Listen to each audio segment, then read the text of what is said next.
A Connecticut Yankee in King Arthur's Court by Mark Twain, Chapter 7, Merlin's Tower.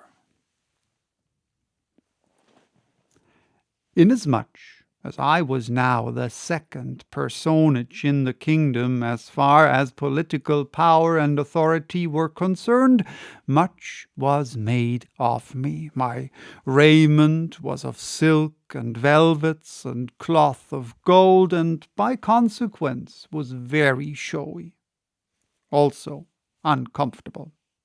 But habit would soon reconcile me to my clothes. I was aware of that. I was given the choicest suite of apartments in the castle after the king's. They were aglow with loud coloured silken hangings, but the stone floors had nothing but rushes on them for a carpet, and they were misfit rushes at that, being not all of one breed. As for conveniences, properly speaking, there weren't any. I mean, little conveniences. It is the little conveniences that make the real comfort of life. The big oaken chairs, graced with rude carvings, were well enough, but that was the stopping place. There was no soap, no matches, no looking-glass, except the metal one about as powerful as a pail of water, and not a chromo. I had been used to chromos for years, and I saw now that, without my suspecting it, a passion for art had got worked into the fabric of my being and was become a part of me. It made me homesick to look around over this proud and gaudy but heartless barrenness, and remember that in our house in East Hartford, all unpretending as it was, you couldn't go into a room but you would find an insurance chromo, or at least a 3-color God Bless Our Home over the door, and in the parlor we had 9. But here, even in my grand room of state, there wasn't anything in the nature of a picture except a thing the size of a bedquilt, which was either woven or knitted. It had darned places in it, and nothing in it was the right color or the right shape. And as for proportions, even Raphael himself couldn't have botched them more formidably after all his practice on those nightmares they call his celebrated Hampton Court cartoons. Raphael was a bird. We had several of his chromos. One was his miraculous draught of fishes, where he puts in a miracle of his own, puts 3 men into a canoe which wouldn't have held a dog without upsetting. I always admired to study R's art. It was so fresh and unconventional. There wasn't even a bell or a speaking tube in the castle. I had a great many servants, and those that were on duty lolled in the ante-room, and when I wanted one of them, I had to go and call for them. There was no gas, there were no candles. A bronze dish half full of boarding-house butter with a blazing rag floating in it was the thing that produced what was regarded as light. A lot of these hung along the walls and modified the dark, just toned it down enough to make it dismal. If you went out at night, your servants carried torches. There were no books, pens, paper, or ink, and no glass in the openings they believed to be windows.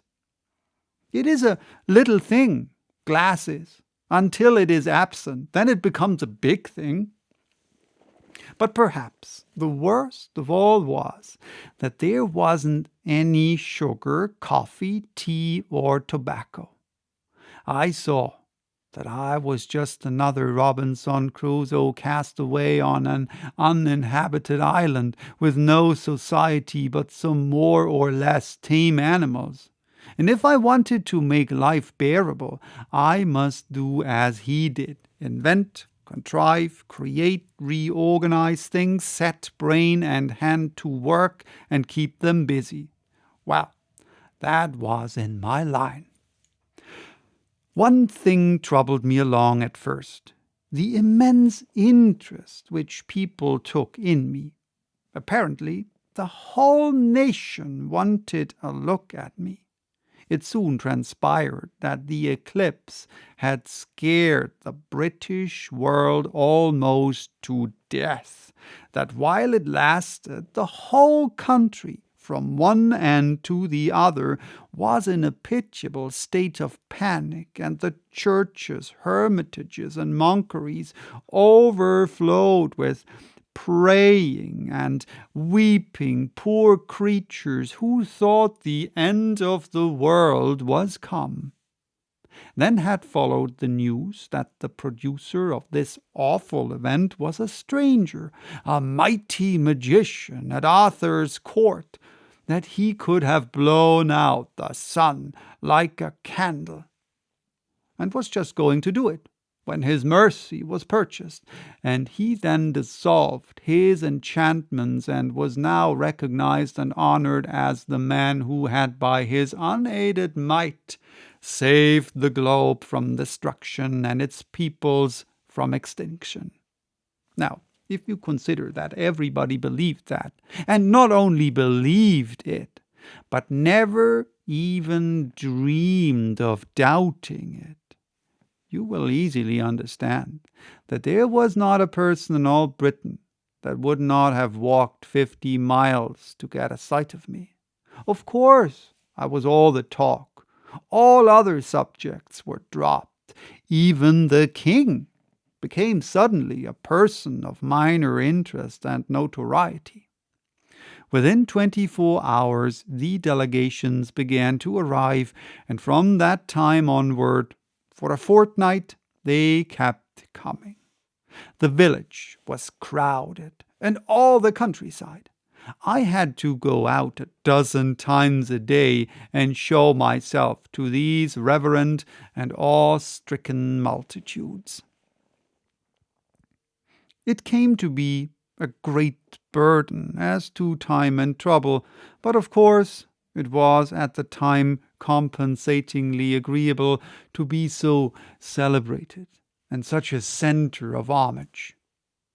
It turned Brer Merlin green with envy and spite, which was a great satisfaction to me.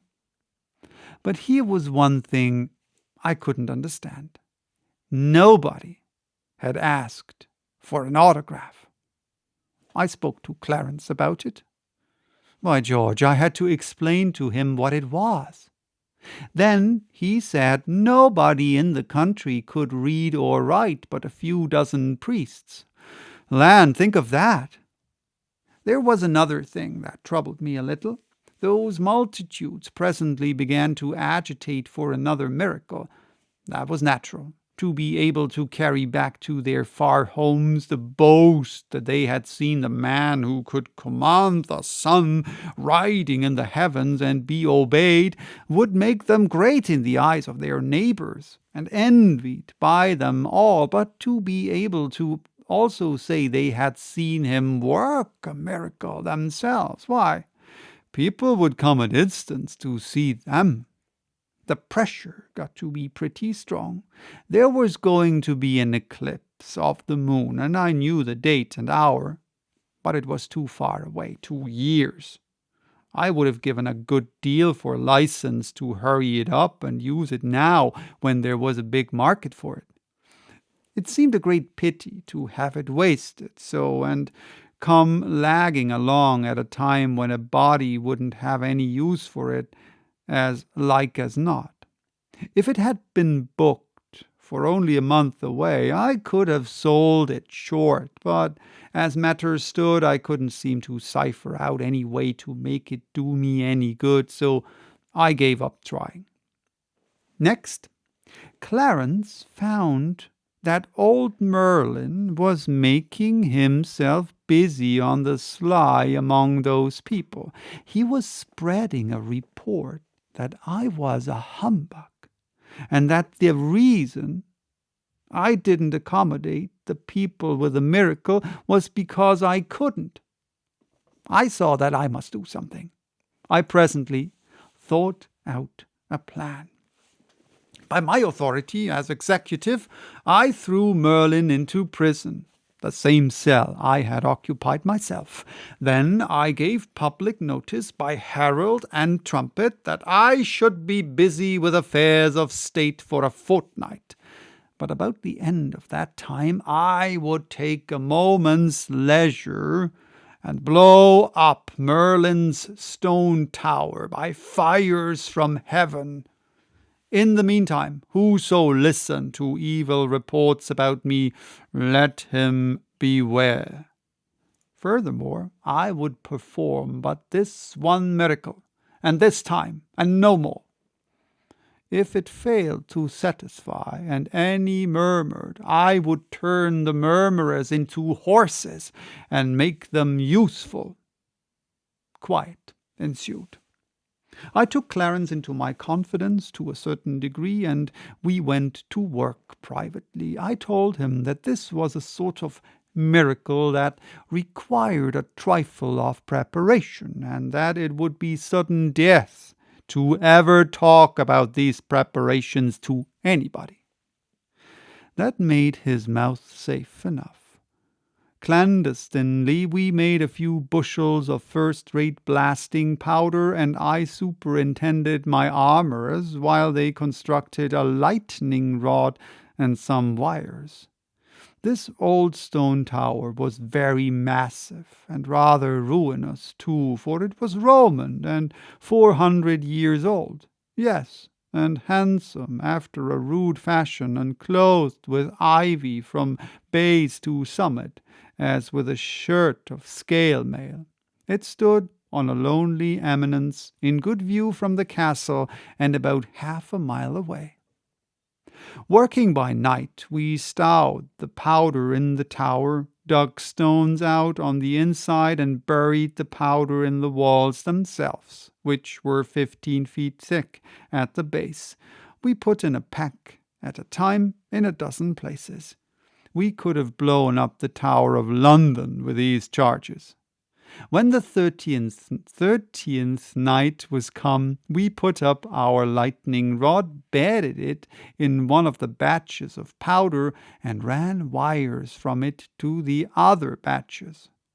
Everybody had shunned that locality from the day of my proclamation, but on the morning of the 14th I thought best to warn people through the heralds to keep clear away, a quarter of a mile away. Then added, by command, that at some time during the 24 hours I would consummate the miracle, but would first give a brief notice, by flags on the castle towers if in the daytime, by torch baskets in the same places if at night. Thunder showers had been tolerably frequent of late, and I was not much afraid of a failure. Still, I shouldn't have cared for a delay of a day or two.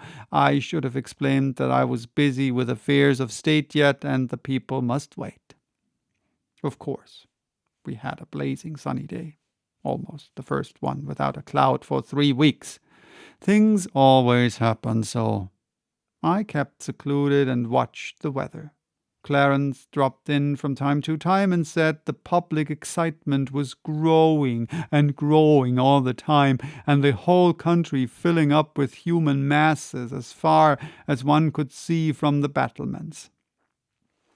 At last the wind sprang up, and a cloud appeared, in the right quarter too, and just at nightfall. For a little while I watched that distant cloud spread and blacken. Then I judged it was time for me to appear. I ordered the torch baskets to be lit, and Merlin liberated and sent to me. A quarter of an hour later, I ascended the parapet, and there found the king and the court assembled and gazing off in the darkness toward Merlin's tower. Already the darkness was so heavy that one could not see far, these people and the old turrets being partly in the deep shadow and partly in the red glow from the great torch baskets overhead, made a good deal of a picture. Merlin arrived in a gloomy mood. I said, "You wanted to burn me alive when I had not done you any harm, and latterly you have been trying to injure my professional reputation. Therefore I am going to call down fire and blow up your tower.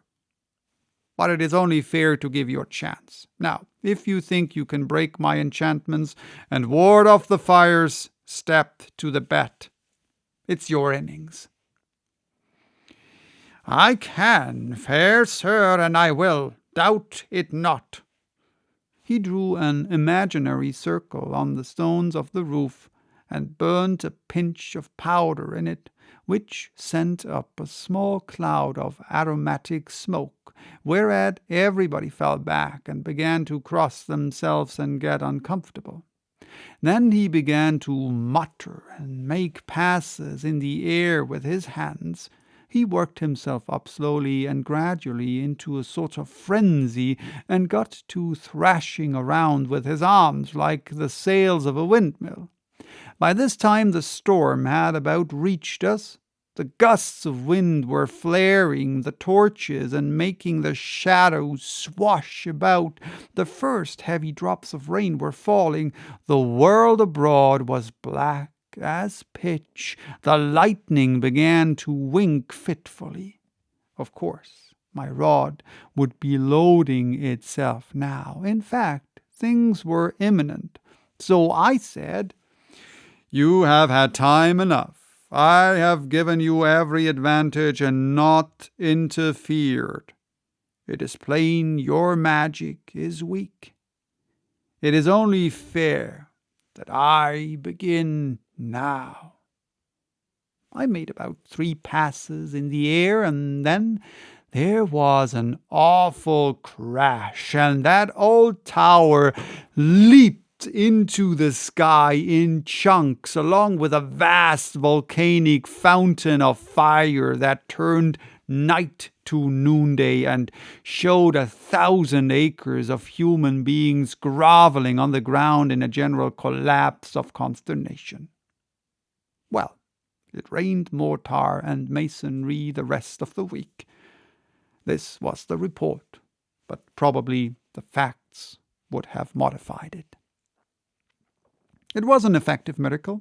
The great bothersome temporary population vanished. There were a good many thousand tracks in the mud the next morning, but they were all outward bound.